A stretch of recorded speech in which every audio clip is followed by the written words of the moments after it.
Hello, welcome to this episode on the layout update.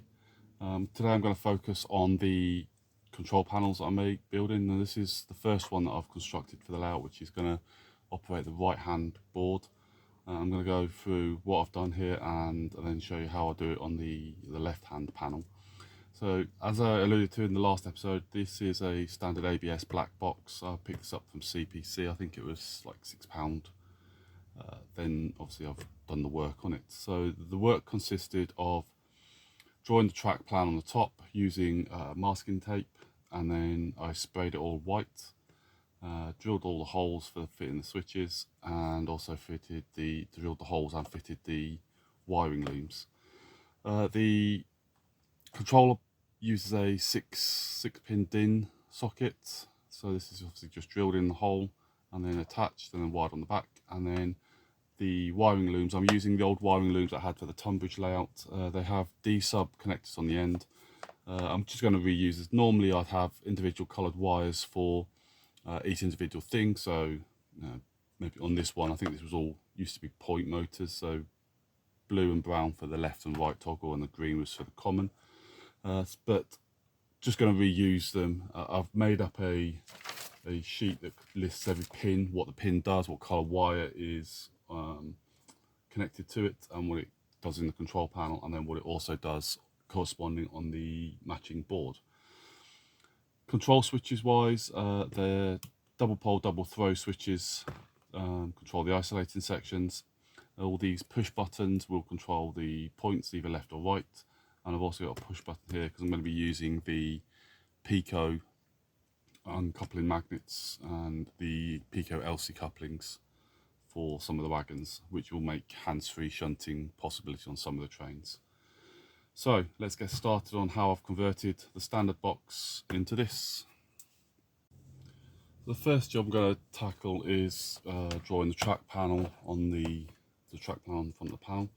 I'm using just standard Tamiya masking tape. The thickness on this I think is about 6mm, and I'm just going to draw the panel out and then take my time in that, make sure I get it right.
Okay, so now the track panel's all drawn. As I say, it's all done with masking tape. Took me about 10-15 minutes or so to do that. The next thing I need to do is I'm going to paint this white. Now for that, I'm just going to be using standard Halford's rattle can primer. A few light coats of that, and that'll be a nice job done. And then we can move on to fitting the switches.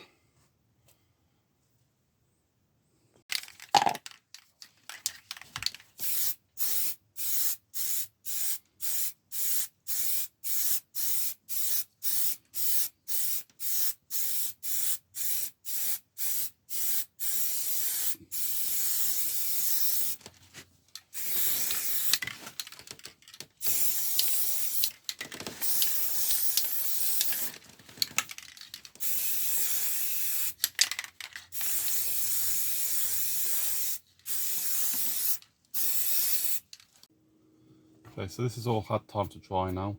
The next process is just to remove all the old masking tape to give me the track plan in a negative form.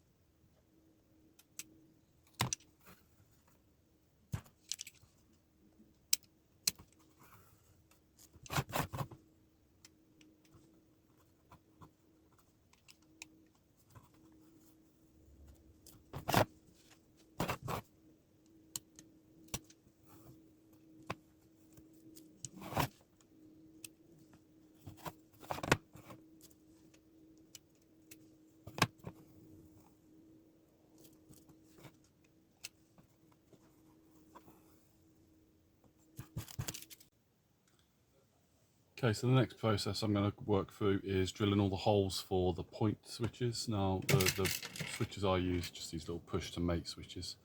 They've got a 4.7 millimeter thread on the top here. So I'm going to drill it twice. I've got just a small drill bit, I think it's 1.5 mil just as a pilot hole. And then I've got my secondary 4.8 millimeter drill bit that I'm going to drill through afterwards. With this, obviously, you've got to be very careful because obviously this is plastic, it could shatter. I will be using a small block of wood underneath it to just give it a little bit of support. And off of the cutting mat.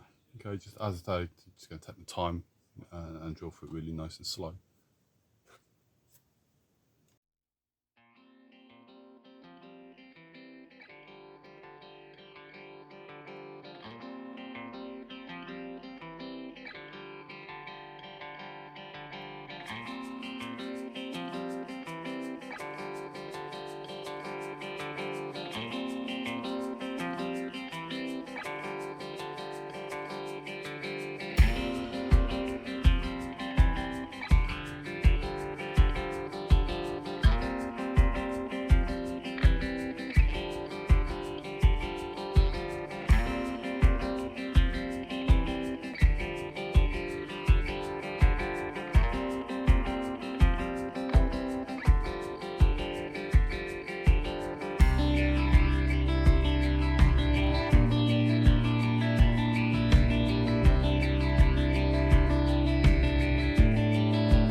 So I've now completed the installation of all the push buttons for the point control. I've also added an extra one for the uncouplers, which will be fitted at the end of each road and also in the 2 dead end roads on this board.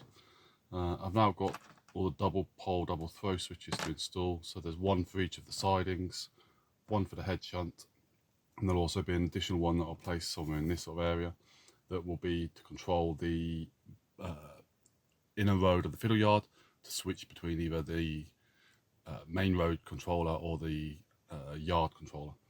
The purpose of all these double pole, double switches is so that you can essentially have 2 controllers, one that will be able to run the main lines while there's a separate one controlling the trains running around in the yard, so you can do a bit of shunting while operating the main line. But then also you're going to obviously need to be able to take a train from the main line into the yard and vice versa. So that's the purpose of these, and I know it's an extra work, but it gives also that option. Also, keeping the 2 boards separately isolated will mean that I can essentially have maybe a couple of locos sat at the end of a train in this line here, and then on the opposite end I could have a shunter come in, take the wagons off and shunt them into a separate road, so these locos will stay stationary. So that's the next job on here. Now these are going to be fitted with I think it's a 6mm drill bit, and then I've got to stagger them so that the large bases won't all fit, and you'll end, as you can see here, they won't be centered on the track. So I'll offset them slightly so they're sort of staggered, and then that will give the room to fit everything in that's needed. Okay, so that's the next job.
Okay, so the last bit on this now I need to do before I start the wiring is fitting the 6-pin DIN, and also drill an extra hole for the wiring loom to come out of. For this I'm going to be using a 16mm spade bit.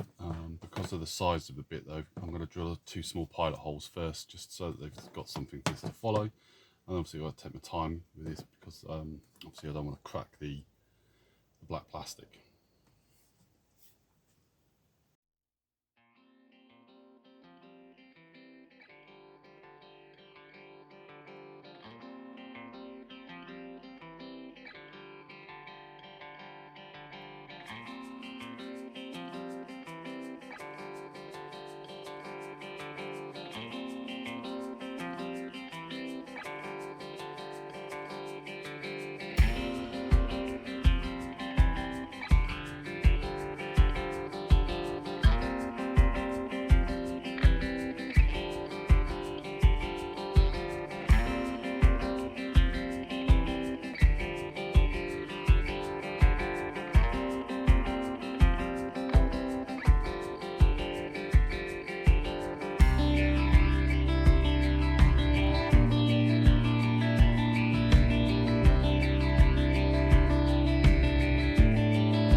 With fitting this 6-pin DIN, I've pre-soldered the wires on the back, just because it's a bit of a pain and awkward to get into all the connections while it's already mounted. So just got some short fly leads attached to it.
Okay, so at this point, obviously the basic construction of the box is complete.